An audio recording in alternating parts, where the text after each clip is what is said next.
बहुत समय पहले की बात है। रामपुर नामक गांव में दो बहनें सुरभि और कामिनी अपनी माँ सुनीता के साथ रहा करती थीं।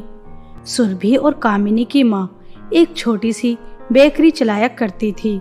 सुनीता बेकरी चलाकर ही बहुत मुश्किल से अपनी दोनों बेटियों का पालन पोषण कर रही थी। सुनीता बहुत ही अच्छे और स्वादिष्ट केक बनाया करती थी। सुनीता के केक कुछ ही दिनों में बहुत मशहूर हो गए। दूर दूर से लोग सुनीता की बेकरी से केक लेने आया करते थे।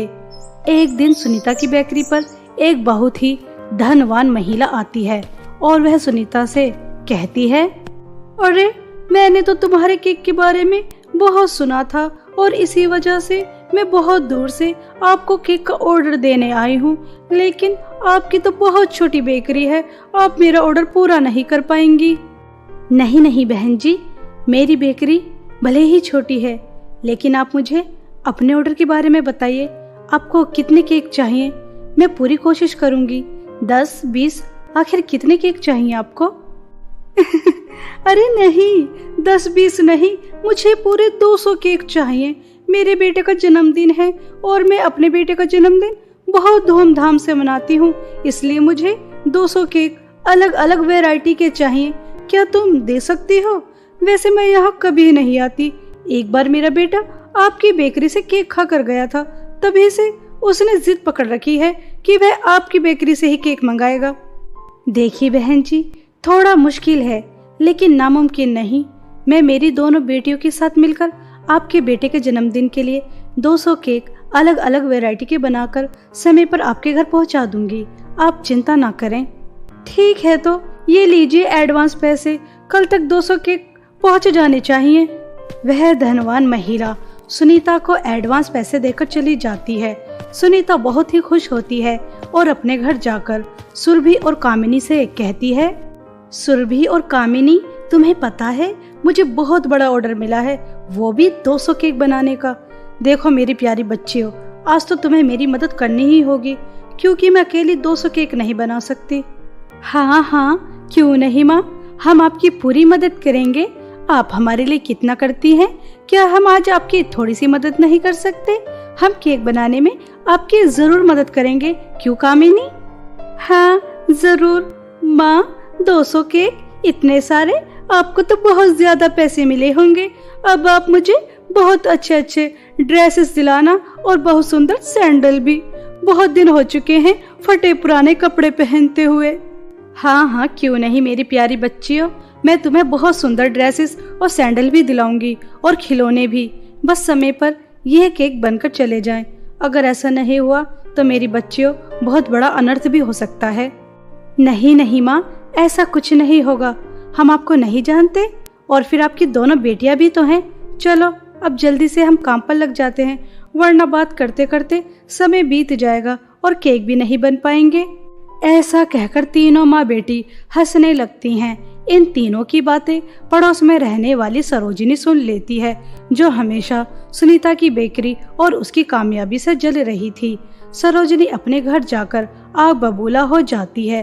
तभी उसकी बेटी चंदा कहती है, माँ आप इतने गुस्से में क्यों हैं? ऐसा लग रहा है जैसे आपके किसी ने जेवर चुरा लिए हो। आखिर बात क्या है? अपनी बेटी को तो बता सकती हो। ये सुनीता की बच्ची हर दिन आगे बढ़ रही है। आज इसे 200 केक का ऑर्डर मिला है, कल 300 का मिलेगा, फिर 400 का मिलेगा। ऐसे तो ये बहुत अमीर हो जाएगी और इसकी बेटियां भी अच्छे स्कूल में पढ़ने लगेंगी। नहीं, मैं ऐसा नहीं होने दूंगी। मुझसे अमीर कोई और नहीं हो सकता और ये सुनीता तो बिल्कुल भी नहीं। हाँ माँ, आप बिल्कुल ठीक कह रही हैं। अगर ये अमीर हो गए तो सुरभि और कामिनी अच्छे अच्छे ड्रेसेस पहनने लगेंगी। आपको जरूर कुछ करना चाहिए। चंदा मेरी बिटिया, मेरे होते हुए ये सुनीता कभी अमीर नहीं हो सकती। इसकी छोटी सी बेकरी को मैं जलाकर राख कर दूंगी। ऐसा कहकर सरोजिनी हंसने लगती है। वहीं दूसरी तरफ सुनीता और उसकी दोनों बेटियां बहुत खुशी खुशी 200 केक बनाने का ऑर्डर पूरा कर रही थी। तीनों माँ बेटी बहुत मेहनत करती हैं और दिन रात मेहनत करके वो 200 केक बना देती हैं। सुबह होने के बाद तभी सुरभि कहती है, माँ मैं और कामिनी घर जा रहे हैं, आप यह सारे केक जानकी आंटी के घर पहुंचाकर घर वापस आ जाना। ठीक है मेरी प्यारी बच्चियों, लेकिन तुम कुछ खा लेना। तुमने मेरे साथ केक बनाने के चक्कर में कुछ खाया ही नहीं, तुम्हें भूख लगी होगी। माँ, घर जाने के बाद हम दोनों बहन खाना खा लेंगे। माँ, जल्दी आना, हमें आपका इंतजार रहेगा। ऐसा कहकर कामिनी और सुरभि अपनी माँ को बेकरी में छोड़कर घर आ जाती हैं। लेकिन कामिनी और सुरभि को कहाँ पता था कि उनके पीछे क्या होने वाला है। सरोजनी छुपकर जाती है और बेकरी में आग लगा देती है। सरोजनी को ये पता नहीं होता कि बेकरी के अंदर सुनीता भी है। वह इस बात से अनजान थी। उसे लगा कि सुरभि और कामिनी के साथ सुनीता भी अपने घर चली गई। सरोजनी सिर्फ सुनीता की बेकरी खत्म करना चाहती थी, लेकिन जाने अनजाने में उससे यह बड़ा पाप हो गया। बेकरी में आग लगने की वजह से अफरा तफरी मच जाती है और इस बात की खबर जब सुरभि और कामिनी को लगती है, मानो ऐसे जैसे उनके ऊपर दुखों का पहाड़ टूट चुका हो। दोनों बहन भागकर आती हैं और रोने लग जाती हैं। नहीं माँ, आप हमें छोड़कर नहीं जा सकती। काश हम आपको बेकरी में अकेला छोड़कर नहीं जाते, अपने साथ ले जाते, या फिर हम दोनों बहन भी आपके साथ इस बेकरी में जलकर राख हो जाते। अब हम तुम्हारे बिना क्या करेंगे, कहाँ जाएंगे माँ? दीदी, माँ हमारे पास कभी नहीं आएंगी, वो हमें छोड़कर चली गई। मैंने माँ से कहा था कि मुझे उनका इंतज़ार रहेगा। दीदी, ये हमारे साथ क्या हो गया? हमारे तो खुशियों के दिन आने वाले थे, ये हमारी खुशियों को आखिर किसकी नज़र लग गई? दीदी। ऐसा कहकर दोनों बहनें रोने लग जाती हैं। कुछ समय बाद जानकी आ जाती है। तभी वह बहुत गुस्से में सुरभि और कामिनी से कहती है, देखो लड़कियों, तुम्हारी माँ ने मेरे से पूरे एडवांस के 1 लाख रुपए लिए थे। तुम्हारी माँ ने 200 केक बनाकर तो मुझे नहीं दिए और खुद स्वर्गवास हो गई। अब मुझे तुम दोनों 1 लाख रुपया वापस करोगी, वरना मैं तुम दोनों को जेल करा दूंगी।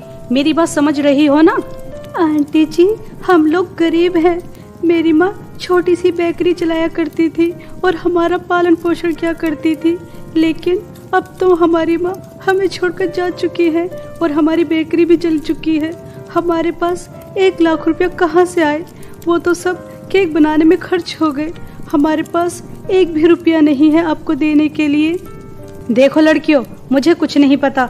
अपना घर बेचो या खुद को बेचो, कुछ भी करो, मगर मेरा 1 लाख रुपया मुझे वापस करो। ऐसा कहकर जानकी सुरभि और कामिनी को धमकी देकर चली जाती है। दोनों बहनें बहुत ज्यादा परेशान हो जाती हैं। सुरभि और कामिनी जंगल के रास्ते अपने घर जा रही थी। तभी कामिनी की नजर एक चमकती हुई चीज पर जाती है, जिसे देखकर कामिनी सुरभि से कहती है, दीदी, जमीन के नीचे आखिर क्या है जो इतना चमक रहा है? हमें जमीन खोदकर देखनी चाहिए। कामिनी की बात सुनकर सुरभि को ऐसा लगता है कि जैसे जमीन खोदकर देखनी चाहिए, आखिर ये चमकती हुई चीज क्या है। दोनों बहनें उस जमीन को जैसे ही खोदकर देखती हैं तो उन्हें एक मशीन दिखाई देती है। तभी उस मशीन से आवाज आती है, लगता है तुम दोनों बहुत बड़ी मुसीबत में हो, तभी तो मैं तुम्हें नजर आई हूँ। मैं कोई मामूली मशीन नहीं हूँ, मैं जादुई केक बनाने की मशीन हूँ। मुझे तुम अपने साथ ले जाओ। हम तुम्हें अपने साथ ले जाकर क्या करेंगे? हमारे पास 1 भी रुपया नहीं है जिसकी वजह से हम इस मशीन से केक बना पाएं। शायद तुमने सही से सुना नहीं, मैं जादुई केक बनाने की मशीन हूँ।